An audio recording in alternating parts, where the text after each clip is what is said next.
Thank you, Shannon. All right. Great to be here. It's amazing. It looks pretty scary from here, right? So, lot of seats. I mean, you said it yourself, right? Third year, third annual. What feels different for you? I mean, obviously, we have to talk about the size, right? We are, I think, triple the size of last time, roughly. There should be 2,500 people watching us currently in the live stream, almost 1,000 people here on the ground in Cologne. And obviously, that's very amazing, but it doesn't stop there. We have boosted up our speaker lineup, over 70 speakers, and coming from all these various backgrounds, you talked about that. I mean, that's also why we started HufiCon, to broaden our horizons. Yes, and the growth of this conference also very much reflects the growth of SoSafe. Tell us about what's happened in 2024. Absolutely, a very exciting year for us. I mean, this is also the crystallization of what happened at SoSafe and with all our safeties throughout the last year. I mean, we grew massively as a company. Over 500 safeties are now fighting all across Europe and internationally on the human layer front. We're now serving over 5,000 customers, organizations both from the private and the public sector. We established a public sector hub in Chemnitz, and we now, I think, have 40 colleagues that are only focusing on that. And we expanded into Spain and Italy. So we are truly now a very, very European company. Yeah. So I will leave you to it then, but to give you a short introduction into what Niklas is going to share with us this morning, he'll be delivering his keynote on defending our digital future. So he'll be diving into how artificial intelligence, multi-channel attacks, and the reprivatization of cybercrime are reshaping a threat landscape where strong security cultures are the key to resilience. So we won't be opening questions, the Slido for questions after this particular session, but Niklas will be with us, of course, throughout the 2 days, and I don't want to speak for you, but I think you're eager to speak to me. Absolutely. And maybe one last housekeeping item, because we have to talk about something we launched last year here. It's our Human Firewall podcast. We will record, I don't know which number the episode is, but a live episode together with Ranga Yogeshwar. More on that later. And I'm also super happy because we just passed 40,000 downloads. And this is also, I think, a huge round of applause for our great guests. And with that, I think I leave you, right. Shannon. Thanks a lot. I will be back. Thanks, everyone. And see you later. And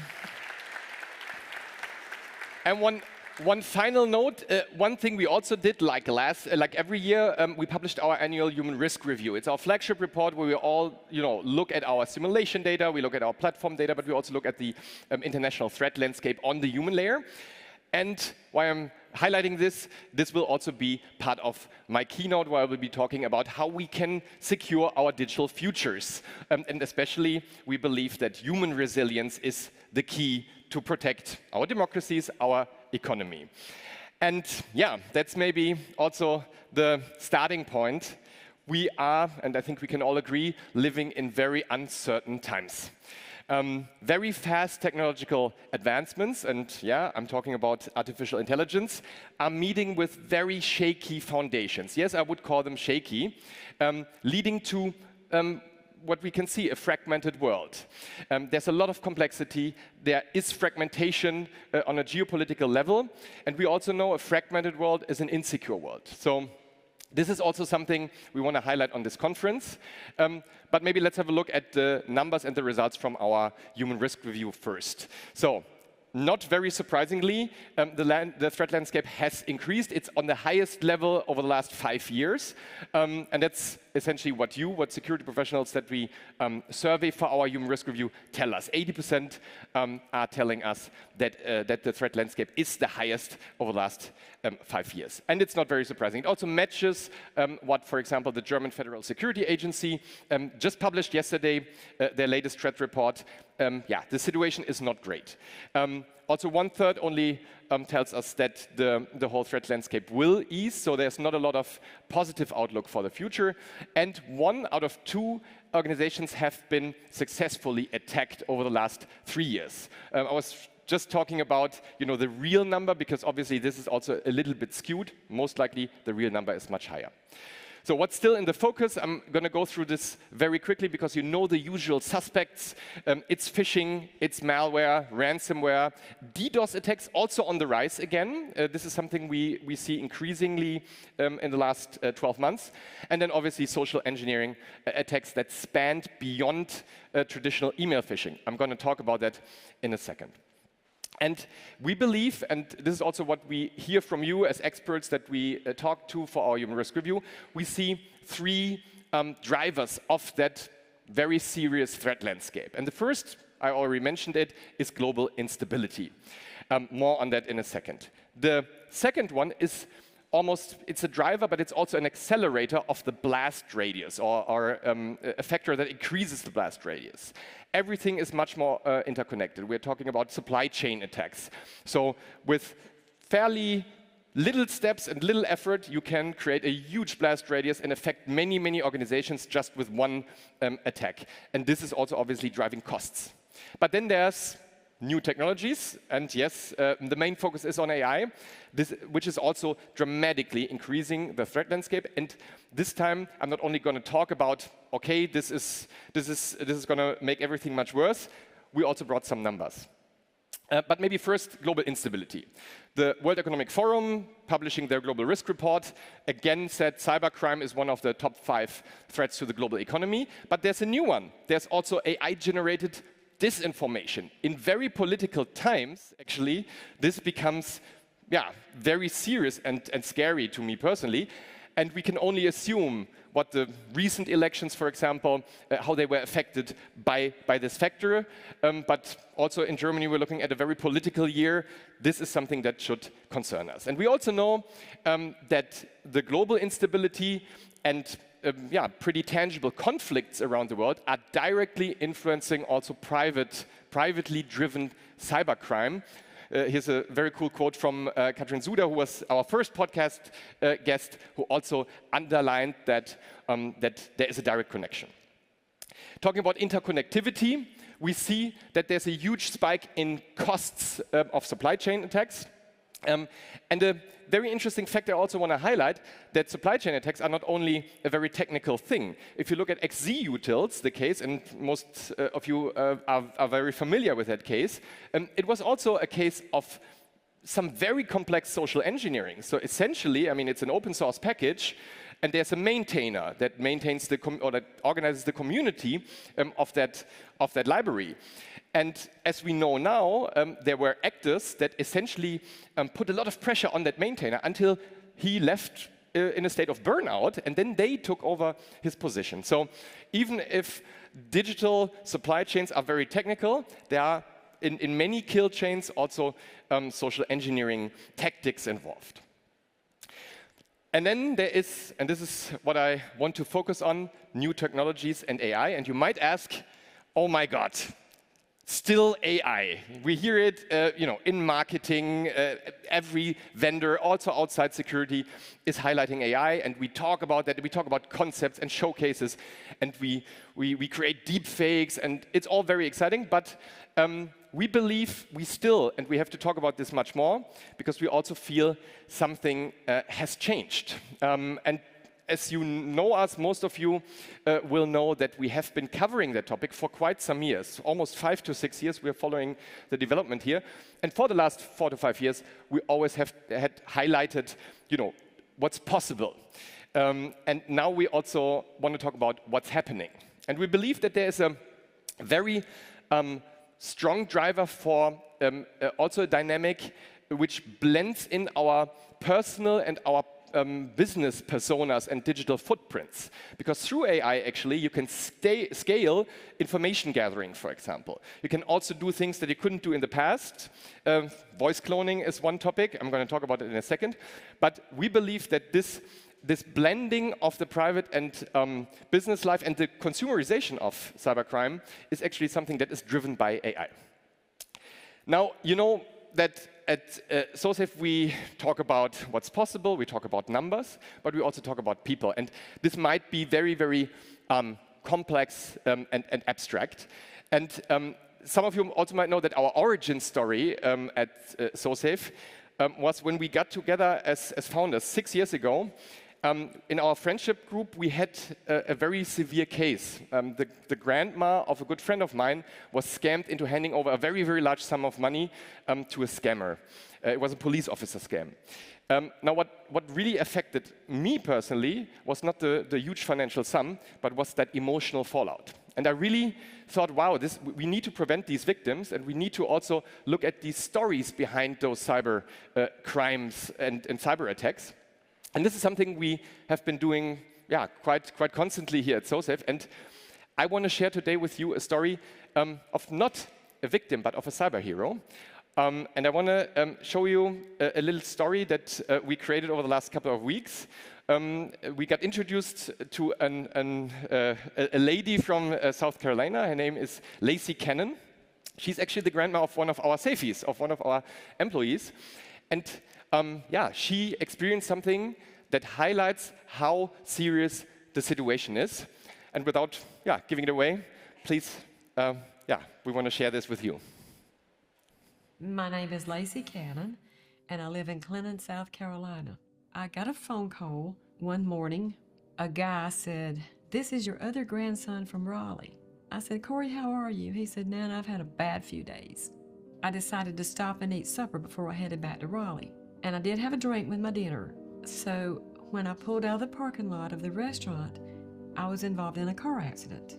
I said, "Are you okay?" He said, "No, Nana, I'm in jail. I got arrested for DUI and reckless endangerment." And I said, "What can I do for you?" And he said, "I need bail money." Less than 5 minutes later, my phone rang, and the man said, "I'm Corey's attorney, and he asked me to call you to see about you helping him with his bail money." And I said, "Okay, how much money does he need?" He said, $5,700. But I said, "I'm sorry, I can't come up with that." He said, "What if I get it reduced to $4,000? And then I said, "No, they don't do that." The guy hung up. I wanted to figure out immediately how to help Corey because I was worried that he was in trouble and needed help, but I just couldn't figure out a way to do it and protect myself too. So I started trying to get in touch with my granddaughter, who is a friend of Corey's, and he was in the house, in the kitchen, cooking his dinner. He had not been to Charlotte. He was not in jail. I had no idea that artificial intelligence could do something like this. The voice was right. The information was right. I just had no clue it could be done. I've heard that some people have this happen and they will not tell anybody. Me, I have told everybody I know, if you get a phone call, verify anything they tell you before you do anything to help that person. So a huge round of applause for.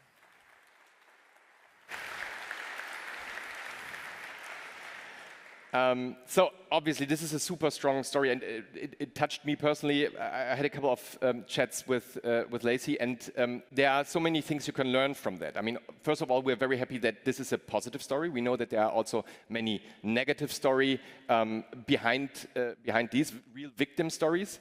But what's maybe interesting and to highlight, what can we learn from this specific case?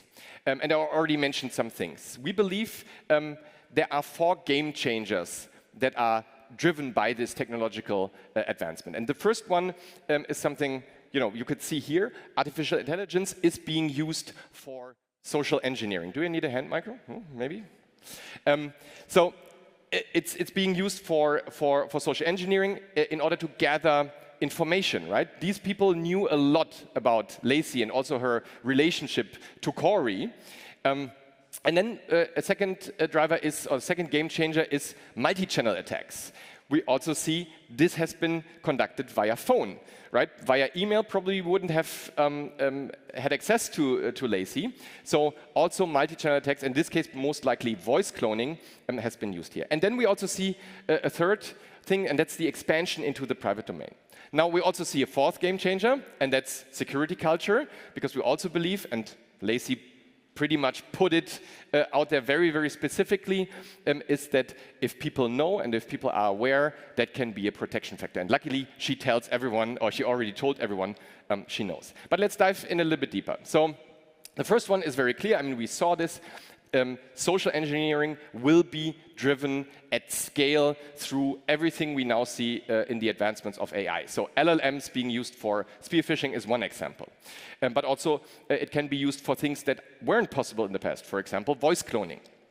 And we talked about the concepts, we talked about what's possible, but at some point we sat together and said, okay, but how big is the problem really? Because we can talk about all these possibilities that are out there, but we want to know how big is the problem already of AI-based social engineering. And we ran a study together with you, many participants, hundreds of participants in our survey here, and we actually could see, and you told us, it surprised me actually, that the increase, 90% of you tell us there's an increase in the threat landscape. That didn't surprise me. But what surprised me is this number, 50%. So every second company already reported some form of AI-based social engineering. And this is something where I'm actually surprised that it's already so high. And if we look a little bit deeper at the specific tactics that could be used. We're talking about LLM-based spear phishing, so collecting a lot of personalized information, translating it via AI into a spear phishing campaign. That's certainly a possible scenario. Then generic AI language creation, so over the phone, talking to an AI. More on that later. And then there's targeted voice cloning, and then deepfake attacks. And the numbers are pretty staggering, actually. So 1/3 also reported LLM-based spear phishing. Also, almost 1/3 reported generic AI language generation, so voice phishing through AI already hitting companies. Then also some form of voice cloning and deepfake video attacks. We know there are some very prominent cases. So, for example, these 35 millions that got transferred based on a video call with a CFO. But this seems to be, it's more complex.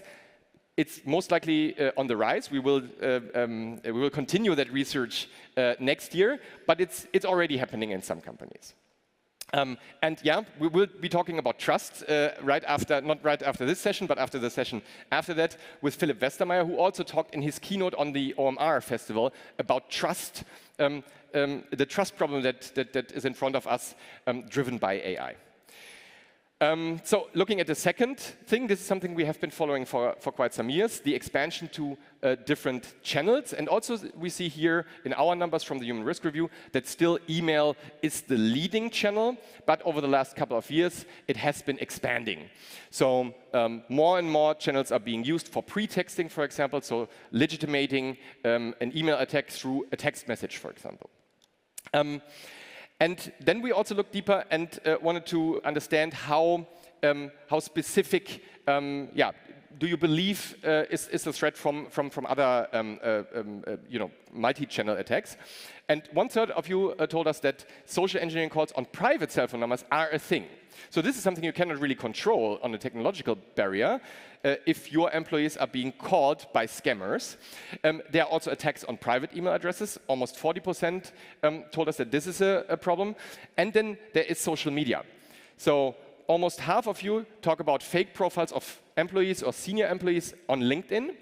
And again, 55% told us that there is, or they have been experiencing social engineering attacks via LinkedIn. So it might be fake recruiters, it might be another thing, but we see there is a very, very specific problem also happening on other channels that are very hard to control. Actually, 1 in 5 respondents told us that there are more channels, or they report more attacks on different channels. And then there is this expansion into the private domain. So obviously, there is some trend in consumerization. The case of Lacey was most likely a B2C attack.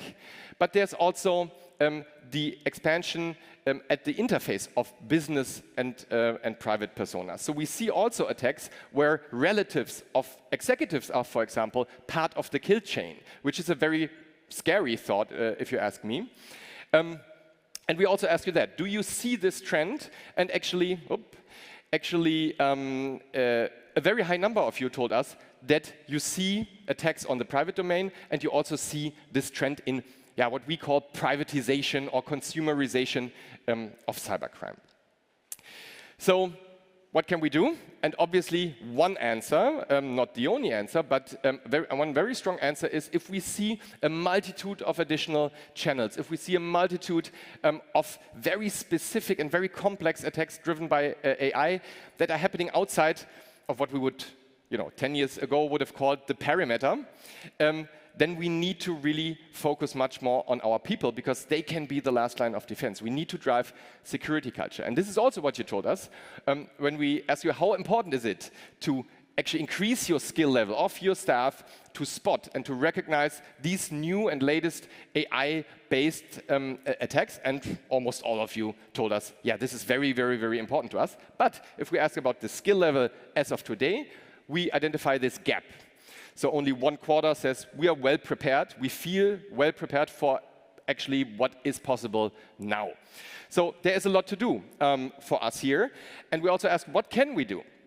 And obviously, one thing that is very obvious, it's training people and is really familiarize our end users with the latest possibilities, but it's also strengthening identity. I think identity is a very, very pivotal point.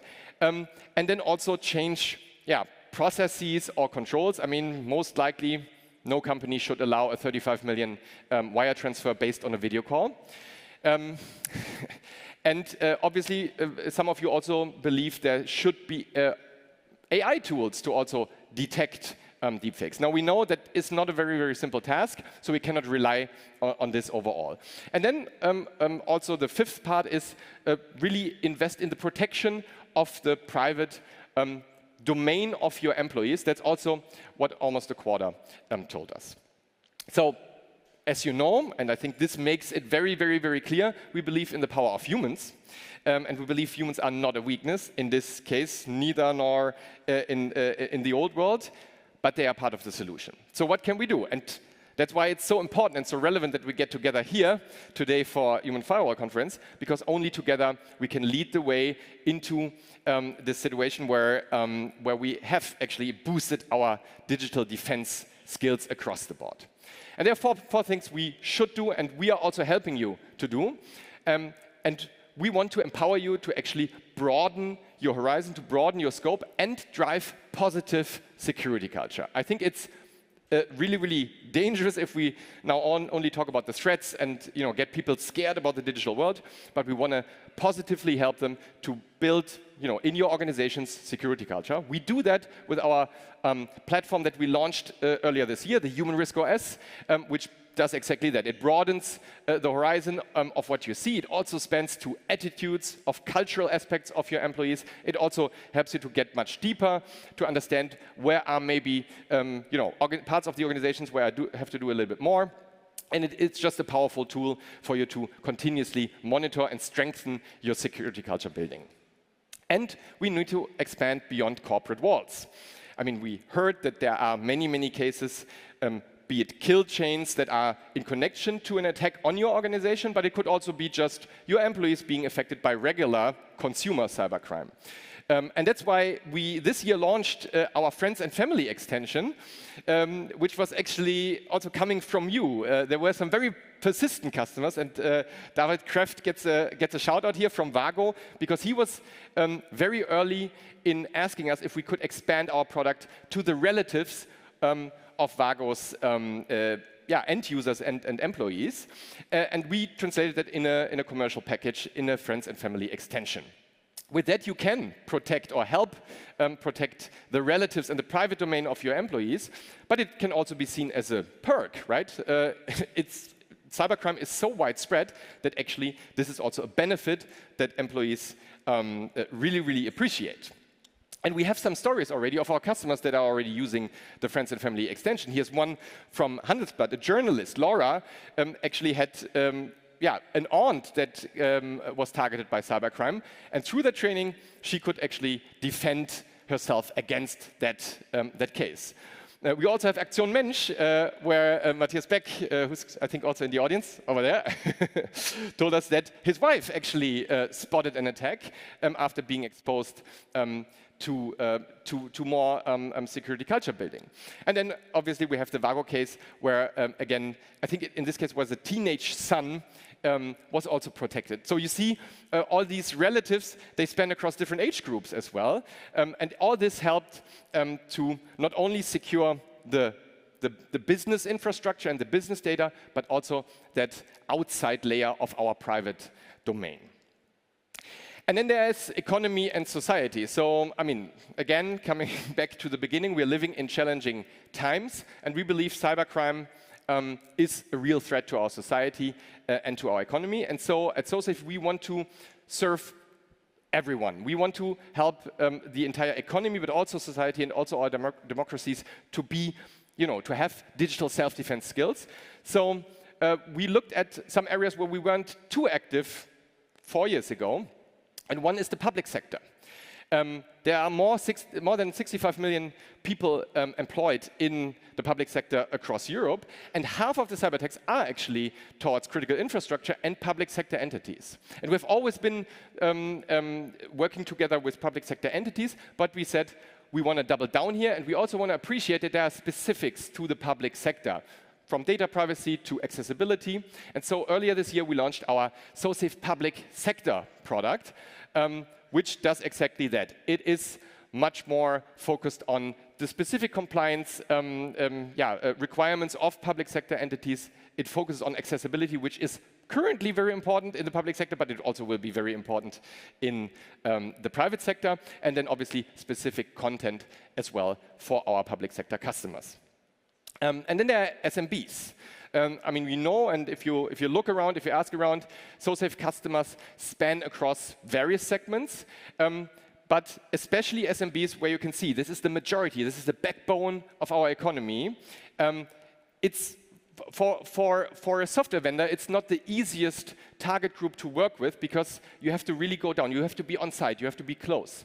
But still, you see that also a large share of the attacks is going towards small to medium businesses.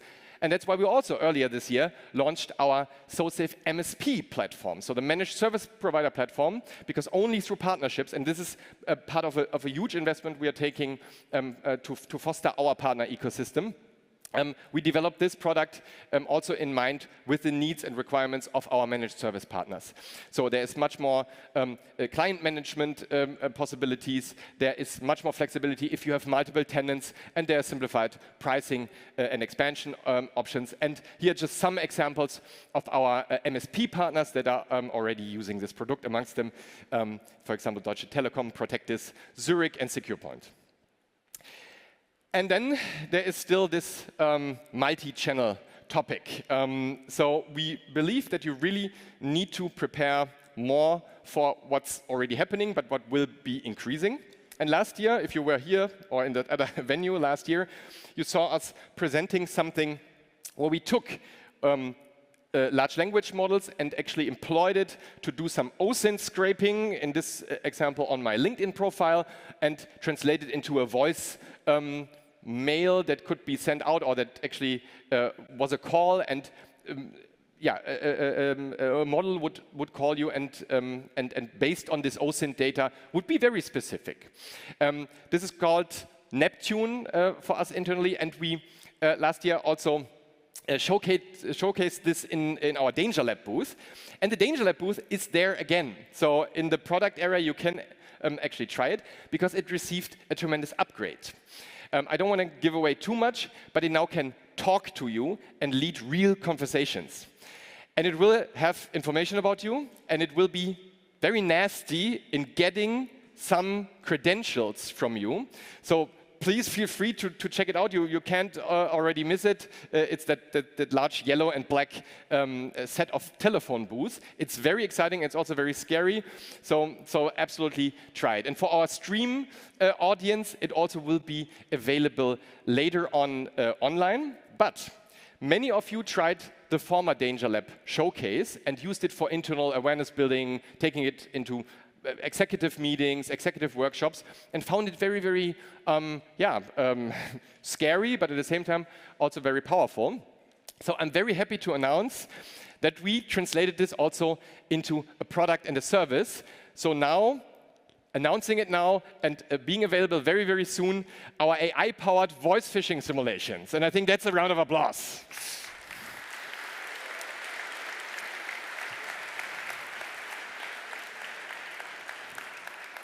I just wanted one little product innovation highlight. More innovations and launches later from our CPO, Gonzalo Gayolas, in his keynote in the afternoon. But if you're interested in that, we have an early access waitlist, essentially.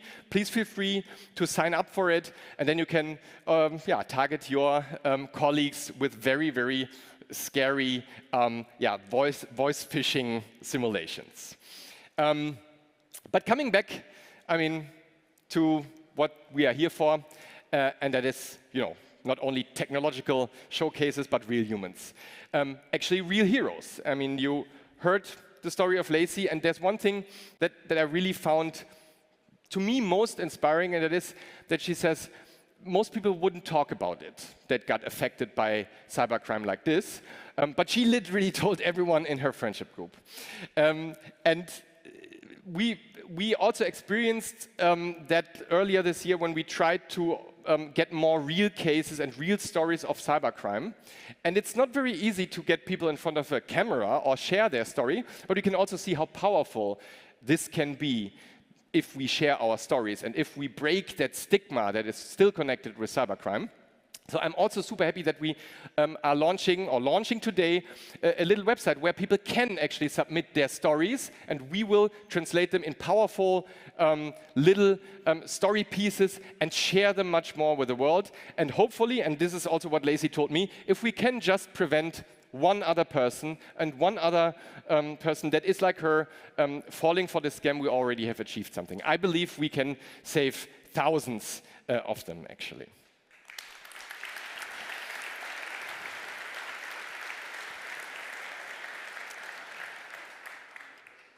And that's already it, right? So again, in these very uncertain times, in these times of very fast technological advancements, an increasing threat landscape, in times of artificial intelligence that is attacking us, we believe that a very, very powerful defense against artificial intelligence are intelligent, real humans, because these real humans can then be transformed from targets into cyber heroes. And that is also what our conference is about. And that is, I think, the key message of my keynote, and we will be doubling down on that point in the following slot. Thanks a lot.